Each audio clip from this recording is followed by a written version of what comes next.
अस्सलाम वालेकुम नाजरीन, आप देख रहे हैं आरएनए का लाइव ब्रॉडकास्ट और मैं बासित शफी। आज हम बात करेंगे कांग्रेस की, जो उनके इंचार्ज है पटन कॉन्स्टिट्यूंसी से। उनसे हम बात करेंगे उनकी पार्टी ने जो अलायंस किया है वो किस हद तक बरकरार रहेगा, क्या वो इसमें राजी है। आइए हम उनसे पूछते हैं। आपका खैर मकदम है हमारी चैनल में। का बहुत बहुत शुक्रिया कि आपने अपना कीमती समय निकाल कर यहाँ आए।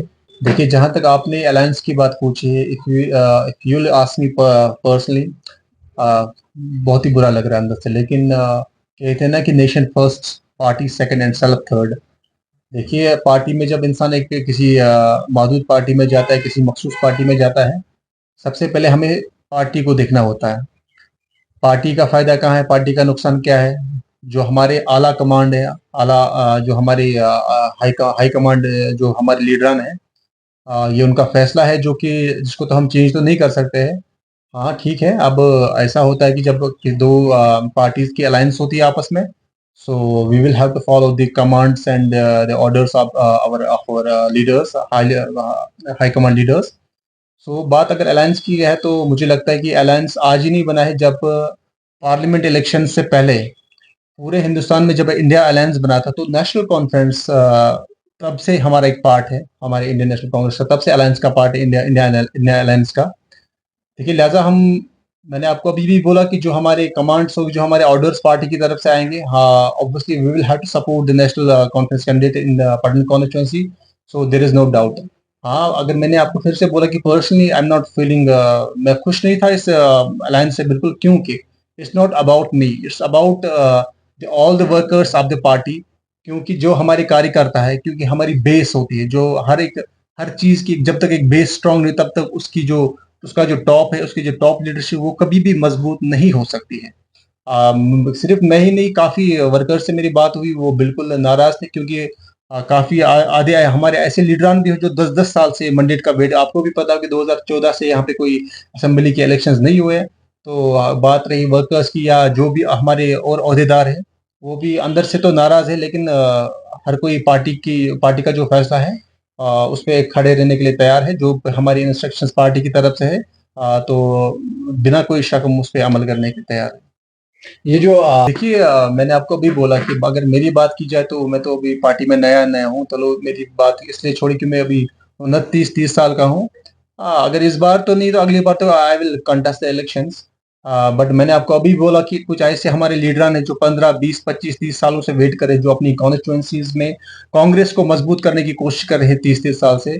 ऑब्वियसली विदाउट एनी डाउट उनको बहुत बुरा लगा होगा कि जब कल हमारा अलायंस हुआ, और आपको भी पता होगा कि 84 सीट्स पे अभी हमारा अलायंस है, और जो हमारी 6 सीटें हैं वहां पे हमारी friendly, we will contest the friendly elections with NC and Congress, both of the party, they will contest the friendly elections.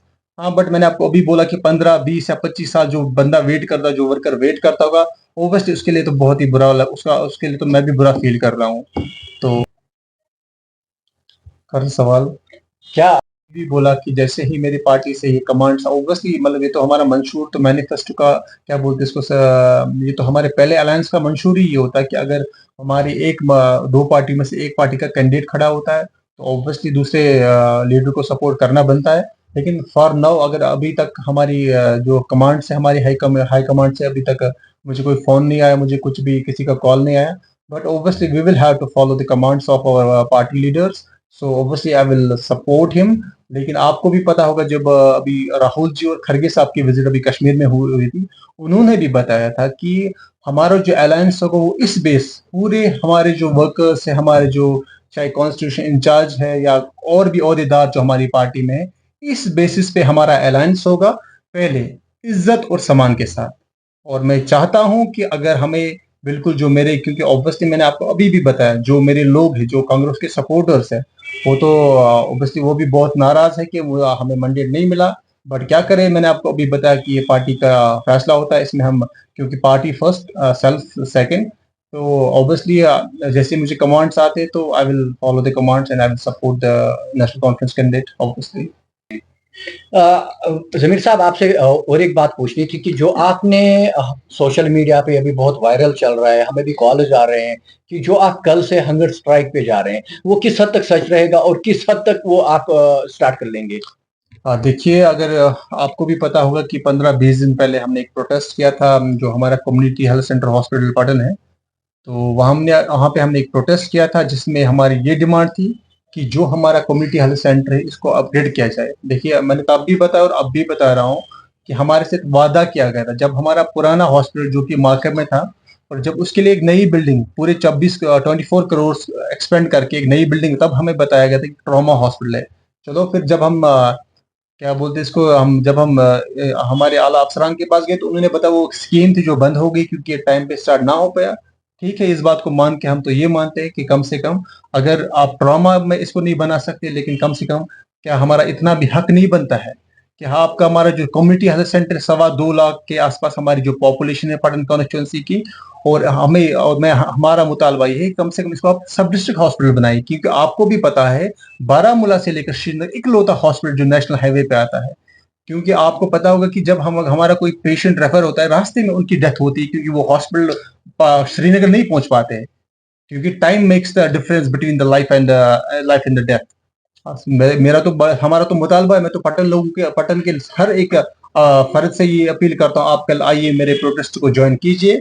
क्योंकि हम, अगर आपको हक नहीं मिलता है, तो आपको अपना हक लेना आना चाहिए।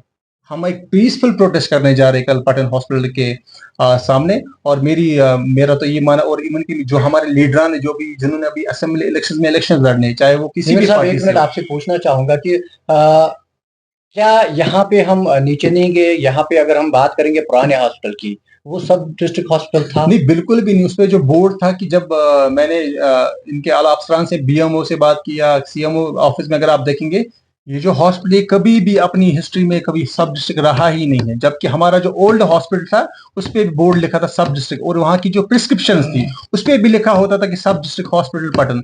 आप खुद देखिए कैसी धोखाधड़ी पटन के लोगों के साथ हो रही। मैं इस चीज का जिम्मेदार सिर्फ लोगों को नहीं मानता हूँ, जो हमारे हमारे एक्स एमएलए रह चुके हैं हमारी कॉन्स्टिट्यूंसीज में, चाहे वो किसी भी पार्टी से, मुझे लगा कहीं 2 या 3 डिकेट्स की बात करूंगा मैं, कहीं ना कहीं वो भी इस चीज के जिम्मेदार है, क्योंकि उन्होंने कभी ना कभी पटन के लोगों के साथ प्रॉमिस किया था कि आप इसको शिफ्ट करने दीजिए, हम इसको एक ट्रॉमा, क्योंकि एक ट्रॉमा हॉस्पिटल, इससे आपका काफी ज्यादा फायदा होने वाला है। लेकिन बदकिस्मती से जब हमारा हॉस्पिटल ट्रांसफर हुआ एक जगह से दूसरी जगह, स्टार्टिंग में वहां भी लगाया था इन्होंने पहले ट्रॉमा हॉस्पिटल का बोर्ड, उसके बाद लगा था गवर्नमेंट हॉस्पिटल बोर्ड, धीरे धीरे अब लगा है कम्युनिटी हेल्थ सेंटर का बोर्ड। आप मुझे क्या है, पटन के लोगों के साथ इस्तेसाल नहीं है। आप खुद देखिए, मैंने अभी भी बोला 2-2.25 लाख के करीब कितनी ही जाने वहां पे गई है हमारी आज तक। चाहे हम नेग्लिजेंस की बात करें कि वहां पे हमारे पास स्टाफ अवेलेबल नहीं है, या उस हर एक मशीन, इको मशीन, वो तक वहां पे मैसर है, लेकिन उनको ऑपरेट करने वाले डॉक्टर्स नहीं है हमारे पास। मैं तो मानता हूं कि ये अभी गोल्डन अपॉर्चुनिटी है पटन के लोग, आप आइए कल इस प्रोटेस्ट में, आप शमूलियत कीजिए, इसमें आप अपनी हिस्सेदारी लीजिए, ताकि हम ये जो हमारा, जो हम जिस मंशूर के साथ निकले हैं, कि इसको हम हॉस्पिटल को हम बिल्कुल सब डिस्ट्रिक्ट हॉस्पिटल बना के रहेंगे। आप हमारी मदद कीजिए इसमें, क्योंकि मैं अकेला कितना कर सकता हूँ। मुझे उम्मीद है कि कल काफी सारे लोग हमें जुड़ेंगे इंशाल्लाह और रहमान, जब हम कल प्रोटेस्ट स्टार्ट करेंगे।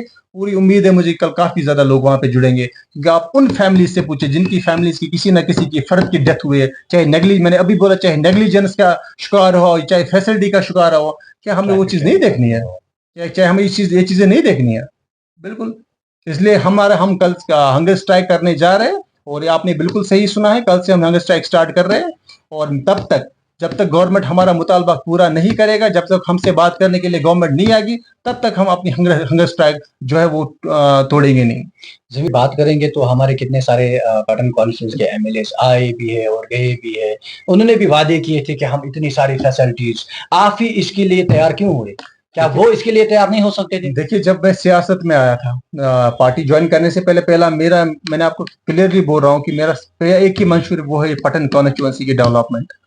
ठीक है, मैं इलेक्शन कॉन्टेस्ट नहीं कर रहा हूँ, ठीक है, मुझे मंडेट नहीं मिला, बट इसका ये मतलब नहीं कि मैं अपने हक और हुकूक छोड़ दूं।